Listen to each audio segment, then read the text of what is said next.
canyon here is called the Queen's Staircase. It took 600 slaves, 16 years of hard labor, working 14 to 20 hours a day with cold chisels and hammer only to hand carve out this canyon.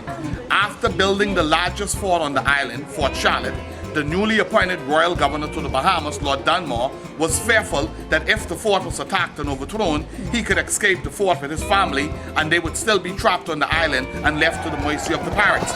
Lord Dunmore wanted another fort, one that was further away from the harbor and the city, and a way to escape not only that fort, but the island itself.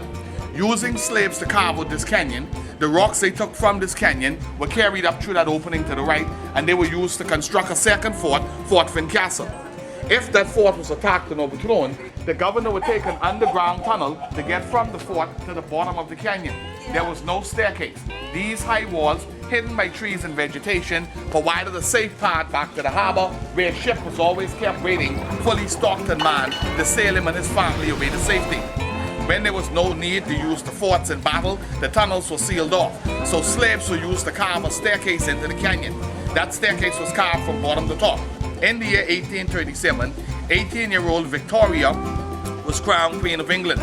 1 year later, August 1st, 1838, Her Majesty the Queen signed the Emancipation Act, freeing all of the slaves in the Bahamas, the Caribbean, and throughout the British Empire. When Victoria freed the slaves, she reigned for 64 years. When she died, determined to preserve her memory, ancestors came back to the canyon, planning to use the staircase to commemorate and to preserve the memory of the Queen. The staircase was carved from bottom to top. They say this would symbolize that our ancestors came from the depths of slavery step by step up to freedom.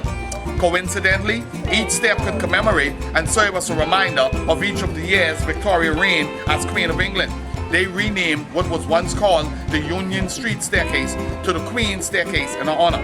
Not the Queen Victoria Staircase. They trust that inquiring minds would want to know what had she done. All of the steps are covered with bricks to preserve them from decay. Also for safety, we don't want you or any of our lovely new Bahama mamas or papas to fall, slip, slide, and collide, but to arrive alive.